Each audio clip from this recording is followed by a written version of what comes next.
Hello प्यारे बच्चों, मैं हरकिशन। मैं एक फिजिक्स टीचर हूँ। जैसा कि आप सभी जानते हैं, हम आने वाले जेई मेंस और नीट की प्रिपरेशन कर रहे हैं। उसके लिए हमने एक क्वेश्चन लिया है जो जेई मेंस का क्वेश्चन है।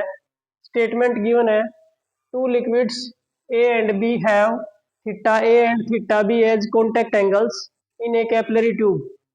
If K is ratio of cos of theta A and cos of theta B, then identify the correct statement. हमारे को गिवन है कि जो के है ना कि cos of theta A by cos of theta B है। तो के रिलेटेड फोर स्टेटमेंट्स हैं, तो उनमें से कौन सी करेक्ट होगी ये हमने बताना है। तो सबसे पहले तो आप समझिए कॉन्टैक्ट एंगल क्या होता है। कॉन्टैक्ट एंगल जो होता है वो एंगल थीटा होता है जब एक सॉलिड और लिक्विड सरफेस कांटेक्ट में आते हैं।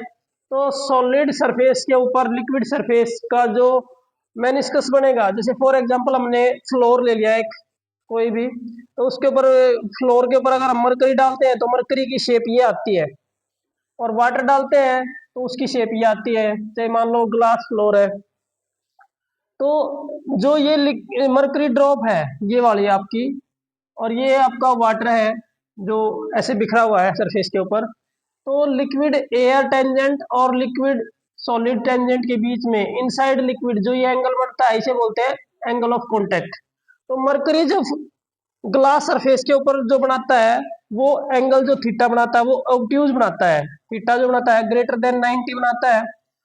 जबकि अगर हम वाटर की बात करें तो लिक्विड एयर टेंजेंट और सॉलिड लिक्विड टेंजेंट के बीच में इनसाइड लिक्विड जो एंगल बन रहा है थीटा, वो एक्यूट एंगल है।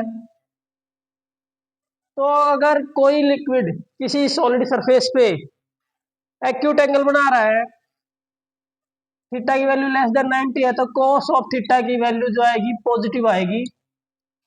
और अगर लिक्विड सॉलिड सरफेस पे थीटा ऑब्ट्यूज बना रहा है तो cos ऑफ थीटा की वैल्यू आपकी नेगेटिव आएगी। जब भी आपका थीटा ग्रेटर देन 90 होगा तो cos ऑफ थीटा की वैल्यू नेगेटिव, और जब भी आपका थीटा लेस देन 90 होगा, थीटा cos ऑफ थीटा की वैल्यू पॉजिटिव। तो इस केस में जो लिक्विड होता है वो सॉलिड सरफेस को वेट करता है। क्या करता है? वेट। इस केस में जो लिक्विड होता है वो सॉलिड सरफेस को वेट नहीं करता है, डू नॉट वेट।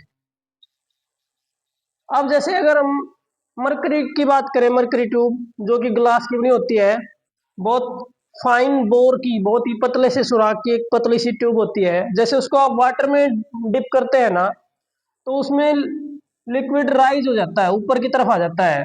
जो फ्री सरफेस है उसकी बजाय लिक्विड की हाइट ऊपर होती है।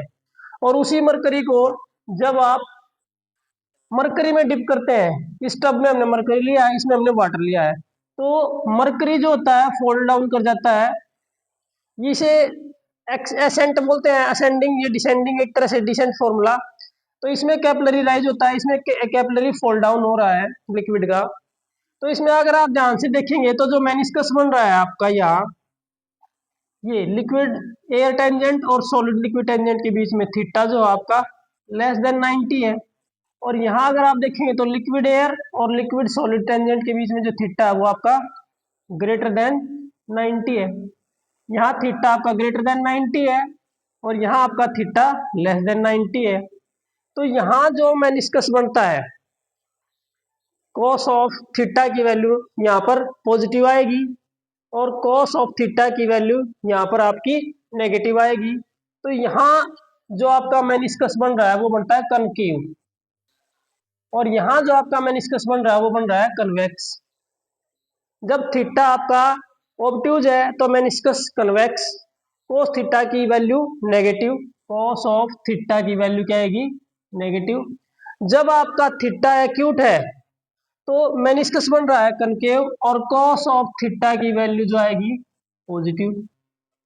तो अब जैसे फर्स्ट ऑप्शन में हमें दे रखा है k is negative, then cos of theta and cos of then liquid A and liquid B have convex meniscus. अगर दोनों ही कन्वेक्स है तो ये वाला भी नेगेटिव, ये वाला भी नेगेटिव, तो ये कैंसिल हो गया, पॉजिटिव आएगा। तो ये स्टेटमेंट आपकी गलत हो गई। अगर दोनों मेनिस्कस कन्वेक्स हैं तो cos ऑफ थीटा ए और cos ऑफ थीटा बी दोनों ही ऑब्ट्यूज होंगे, नेगेटिव बाई नेगेटिव होके के पॉजिटिव आएगा, बल्कि यहाँ क्या लिख रखा है के नेगेटिव, तो ये गलत होगी। सेकंड जो है आपका के नेगेटिव है, तो इसने बोला कि लिक्विड ए और लिक्विड बी कनकेव, तो दोनों ही पॉजिटिव आएंगे, पॉजिटिव बाई पॉजिटिव अगेन वो पॉजिटिव आएगा, तो ये भी कैंसिल। तो किसी भी फ्रैक्शन के नेगेटिव होने के लिए आइदर न्यूमरेटर और डिनोमिनेटर दोनों में से एक का नेगेटिव होना जरूरी है। अब तीसरा कह रहा है के की वैल्यू क्या है, जीरो। के की वैल्यू जीरो कब होगी, then liquid A has convex and liquid B has concave.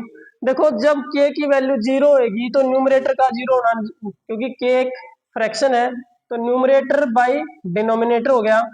अब अगर न्यूमरेटर जीरो होता है तो cos ऑफ थीटा की वैल्यू 90 होगी।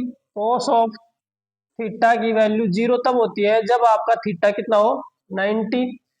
और जब थीटा 90 होता है तो उस केस में जो सरफेस बनता है आपका वो बनता है फ्लैट।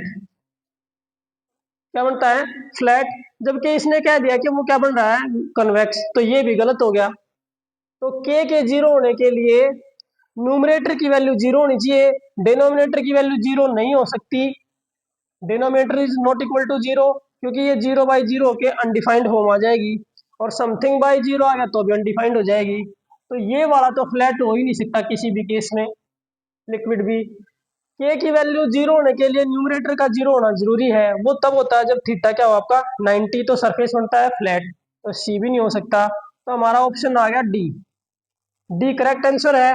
कह रहा है k is negative then liquid A has concave, तो कनकेव है तो ये वाला आपका हो गया पॉजिटिव, और बी हैज कन्वेक्स तो ये वाला हो गया आपका नेगेटिव, तो दोनों का रिजल्ट क्या आ गया, नेगेटिव।